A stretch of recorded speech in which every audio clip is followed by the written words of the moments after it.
வாழ்க்கை தரம் எப்படி மேம்பட வேண்டும் என்பதையெல்லாம் தீர்மானிப்பது உங்களுடைய வாக்குகள் தான். நீங்கள் சிந்தித்து பார்க்க வேண்டும். 60 ஆண்டு காலமாக இந்த மண்ணிலே திராவிட முன்னேற்ற கழகம், அண்ணா திராவிட முன்னேற்ற கழகம் என்று தொடர்ச்சியாக திராவிட கட்சிகள் ஆண்டு கொண்டிருக்கிறது. இந்த சட்டமன்ற தொகுதியை பொறுத்தவரை நாடாளுமன்ற உறுப்பினராக கிட்டத்தட்ட 25 ஆண்டுகளுக்கு மேலாக, கால் நூற்றாண்டுகளுக்கு மேலாக ப. சிதம்பரம் அவர்கள் இருந்திருக்கிறார். அவருடைய மகன் கார்த்திக் சிதம்பரம் தற்போது 2வது முறையாக நாடாளுமன்ற உறுப்பினராக இருந்து கொண்டிருக்கிறார். காங்கிரஸ் கட்சியினுடைய ஆளுகைக்குள்ளாக பல முறை இந்த சட்டமன்ற தொகுதி இருந்திருக்கிறது. திமுக அதிமுகவினுடைய ஆளுகைக்குள்ளாக இருந்திருக்கிறது. இப்படிப்பட்ட ஒரு நகரத்தில் எத்தகைய வளர்ச்சியை இந்த மக்கள் அடைந்திருக்கிறார்கள், நீங்கள் அடைந்திருக்கிறீர்கள் என்பதை சிந்தித்து பார்க்க வேண்டும். எத்தகைய வளர்ச்சி இந்த நகரத்திலே இருக்கிறது. காரைக்குடி ஒரு காலத்திலே புகழ்பெற்ற ஒரு நகரம், வரலாற்று பெருமைகள் பல கொண்ட நகரம். உலகின் பல நாடுகளுக்கு இங்கிருந்து வணிபங்கள் நடைபெற்றிருக்கிறது, வாணிபம் நடைபெற்றிருக்கிறது. ஆனால் அப்படிப்பட்ட ஒரு ஊர், தமிழுக்கு அள்ளி கொடுத்த ஊர், தமிழை உலகம் முழுமைக்கும் கொண்டு போய் சேர்த்ததிலே பெரும் பங்கு வகித்த ஒரு ஊர், மிக முக்கியமான ஒரு நகரம் இன்று சர்வ நாஸ்தியாகி இருக்கிறது.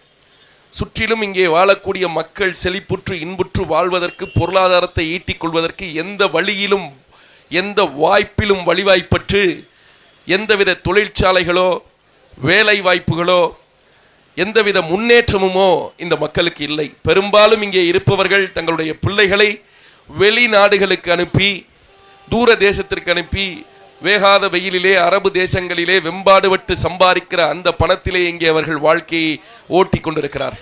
சிந்தித்து பாருங்கள். ஒரு தோப்பு இருக்கிறது, தோப்பு நிறைய மரம் இருக்கிறது. உள்ளூர்காரன் என்பதாலே அவன் கேடு செய்வதை இந்த மக்கள் பொறுத்து கொண்டிருக்க வேண்டுமா? உள்ளூர்காரர் என்பதாலே இந்த பகுதியினுடைய சட்டமன்ற உறுப்பினர் செய்யக்கூடிய ஊழல்களை, கேடுகளை இந்த மக்கள் பொறுத்து கொண்டிருக்க முடியுமா? உள்ளூர்காரராக இருந்து இந்த பகுதியிலே எந்த மாதிரியான நலத்திட்டங்களை உங்களுடைய சட்டமன்ற உறுப்பினர் கொண்டு வந்திருக்கிறார்? அரசு மக்களுக்கு பூங்கா அமைப்பதற்கு, நகர அழகுக்கு பூங்கா அமைப்பதற்கு நிதி ஒதுக்கினால் அந்த நிதியை தன்னுடைய சொந்தக்காரர்கள் பினாமில் பேரிலே அந்த நிலத்தை எழுதியவர் இந்த சட்டமன்ற உறுப்பினர். மறுத்து பேச வேண்டும். இந்த கார்த்திக் சிதம்பரம் இருக்கிறாரே, ஒரு அப்பலுக்கட்ட ஆன்மா போல தன்னை காட்டிக்கொள்ளக்கூடியவர், ஆனால் அடிப்படையில் ஒரு ஊழல்வாதி. இந்த நகரத்திலே அமைக்கப்படுகிற மிகப்பெரிய மின் விளக்குகள் இருக்கிறது, சாலை பக்கத்திலே பெரிய பெரிய மின் விளக்குகள். அந்த மின் விளக்குகள், ஒவ்வொரு மின் விளக்குக்கும் 1 லட்சம் ரூபாய்க்கு 30,000 ரூபாய் கமிஷன் வாங்கியவர் இந்த கார்த்திக் சிதம்பரம். இல்லை என்று மறுத்து பேச சொல்லுங்கள் காங்கிரஸ்காரர்களை, இல்லை என்று சொல்ல சொல்லுங்கள். ஒரு சாலை இல்ல, அடிப்படையில் இந்த ஊர்ல குடிநீர் இல்ல, சரியான முறையான போக்குவரத்து ஏற்பாடுகள் இல்லை. எங்கெங்கிலும் சாராய கடைகள், இந்த நகரத்தினுடைய இளைஞர்கள் குடித்து அழிகிறார்கள். இந்த ஊர்ல வேலை இல்லாம திருப்பூருக்கும் கோயம்புத்தூருக்கும் வெளிநாட்டுக்கும் போற அளவுலதான் இந்த ஊரை இத்தனை ஆண்டு காலம் இந்த திராவிட அரசியல் கட்சிகளும் காங்கிரஸ் கட்சியும் வைத்திருக்கிறது. ஆக இதிலிருந்து ஒரு மாற்று வேண்டும், இதிலிருந்து ஒரு மாற்றம் வேண்டும். வாழ்க்கையில் மாற்றத்தை எதிர்பார்க்கிற பெருமக்களே, முன்னேற்றத்தை எதிர்பார்க்கிற பெருமக்களே, நம்முடைய வாழ்க்கை மேம்பட்டு விடாதா, நம்முடைய பிள்ளைகளுடைய வாழ்க்கை மேம்பட்டு விடாதா என்று ஒரு மாற்றத்தை எதிர்பார்த்து ஏங்கி நிற்கிற பெருமக்களே, மீண்டும் மீண்டும் ஒரே கட்சிகளுக்கு, ஒரே நபர்களுக்கு, ஒரே கொள்கைக்கு ஓட்டு போட்டுவிட்டு மாற்றம் வேண்டும் என்றால் அந்த மாற்றம் எப்படி வரும்?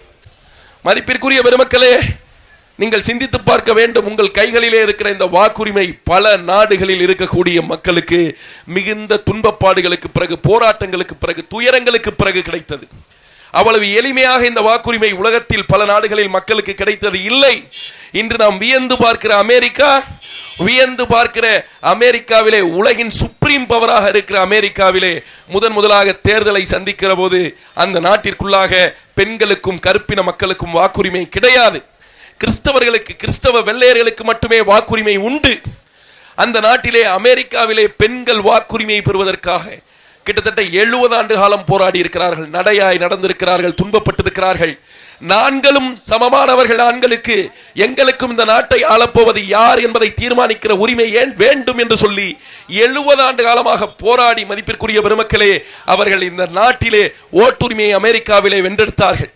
அந்த நாட்டிலே கருப்பின மக்கள் எங்களையும் மனிதர்களாக மதியுங்கள், வாக்குதான் சமத்துவம் என்பதாலே அந்த வாக்குரிமைக்காக போராடி பல உயிர்களை, ஆயிரக்கணக்கான உயிர்களை களத்திலே பலியாக கொடுத்து ரத்தம் சிந்தி, வியர்வை சிந்தி பெற்ற உரிமை வாக்குரிமை.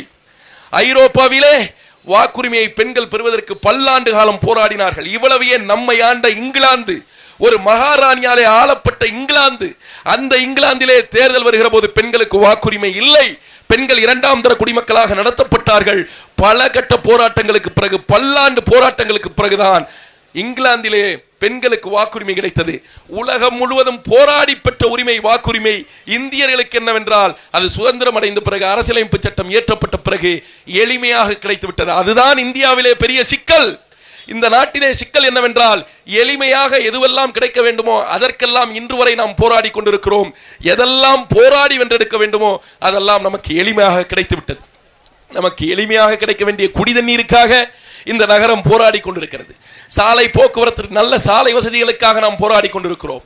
அடிப்படையில் கிடைக்க வேண்டிய நல்ல கல்விக்காக, தரமான கல்விக்காக நாம் போராடி கொண்டிருக்கிறோம். அடிப்படையிலே கிடைக்க வேண்டிய நல்ல சுகாதாரத்திற்காக, மருத்துவத்திற்காக நாம் போராடி கொண்டிருக்கிறோம். ஆனால் உலகின் வளர்ந்த நாடுகள் அத்தனையும் இவை தரமாக, எளிமையாக மக்களுக்கு கிடைக்கிறது. எளிமையாக கிடைக்க வேண்டியவை எல்லாம் இந்தியர்களுக்கு, தமிழ்நாட்டிற்கு, இங்கே இருக்கக்கூடிய மக்களுக்கு கிடைப்பதற்கு நாம் நித்தம் நித்தம் போராட வேண்டியிருக்கிறது. அதே சமயம் போராடி பெற வேண்டிய சுதந்திரம் இந்த நாட்டிற்கு கத்தியின்றி, ரத்தமின்றி, அகிம்சா முறையிலே கிடைத்தது. போராடி பெற வேண்டிய வாக்குரிமை மிக எளிமையாக மக்களுக்கு கிடைத்தது. உலகத்திலே அமெரிக்கர்கள் போராடி வாக்குரிமை பெற்றதாலே, ஐரோப்பியர்கள் போராடி வாக்குரிமை பெற்றதாலே, இங்கிலாந்துக்காரர்கள் போராடி வாக்குரிமை பெற்றதாலே அவர்களுக்கு அந்த வாக்கினுடைய மதிப்பு தெரியும், அந்த வலிமை தெரியும். அதனாலே அமெரிக்காவிலே ஒரு அரசியல்வாதி போய் அந்த மக்களிடத்திலே, நான் உங்களுக்கு 5000 ரூபாய் காசு தருகிறேன், நீங்கள் எனக்கு வாக்கு போடுங்கள் என்று காசு கொடுத்தால் அந்த மக்கள் அந்த அரசியல்வாதியை செருப்பாலே அடிப்பார்கள். இங்கிலாந்திலே போய் நான் உங்களுக்கு காசு தருகிறேன், நீங்கள் ஓட்டு போடுங்கள் என்று சொன்னால் அந்த மக்கள் அவர்களை செருப்பாலே அடிப்பார்கள். ஆனால் இந்தியாவிலே இங்கே காசு தருகிறேன் என்று சொன்னால் மக்கள் ஓட்டு போடுகிறார்கள். அதுதான் துயரத்திலும் பெருந்துயரம். காசு வாங்கி கொண்டு ஓட்டு போடுகிற பெருமக்களே, வாக்குரிமையை காசுக்கு விற்கிற பெருமக்களே, நீங்கள் தான் இந்த நாடு கெட்டு போவதற்கு முதன்மையான காரணமாக இருக்கிறீர்கள். ஊழலே அங்கிருந்து தான் தொடங்குகிறது. காசு வாங்கி கொண்டு ஓட்டு போடுகிற நாம், நாளை அந்த அரசியல்வாதி தவறு செய்வான் என்றால் அதை தட்டி கேட்பதற்கு எந்த விதத்திலே தகுதி பெற்றவர்கள் ஆகிறோம்? ஊழல் எங்கிருந்து தொடங்குகிறது? லஞ்சம் எங்கிருந்து தொடங்குகிறது? தேர்தலிலே அரசியல்வாதி காசு கொடுப்பதில் இருந்து தொடங்குகிறது. அவன் காசு கொடுத்து அவன் ஊழல்வாதி, அவன் லஞ்சம் வாங்கக்கூடியவன், உங்களையும் லஞ்சம் வாங்கக்கூடியவர்களாக, ஊழல்வாதிகளாக மாற்றுகிறார். காசுக்கு வாக்கு விற்கப்படுவதுதான் இந்த நாட்டிலே பெரிய அவலம். உங்களுடைய வாக்குகளை காசுக்கு விற்காதீர்கள் பெருமக்களே. தமிழ் தேசிய தத்துவத்திற்கு விழுகிற வாக்குகள். ஆகையினாலே பெருமக்களே, உங்களுடைய வாக்குகளை இந்த தொகுதியிலே போட்டியிடுகிற எங்களுடைய அண்ணன், எங்கள் உயிருக்கினி அண்ணன், தமிழ் தேசிய இனத்தினுடைய தவப்புதல்வன், தமிழ் தேசிய இனத்தினுடைய ஒற்றை நம்பிக்கை எங்கள் அண்ணன் செந்தமிழன் சீமான் அவர்களுக்கு ஏர்கலப்பை விவசாயி சின்னத்திலே உங்களுடைய வாக்குகளை செலுத்துங்கள். தமிழக அரசியலில் ஒரு புதிய வரலாறு பிறக்கட்டும். திராவிடத்திற்கு எதிராக தமிழ் தேசியம் என்கிற தத்துவம் தலைமை ஏறட்டும். தமிழ் தாய் வாழ்க, தலைவர் பிரபாகரன் வாழ்க.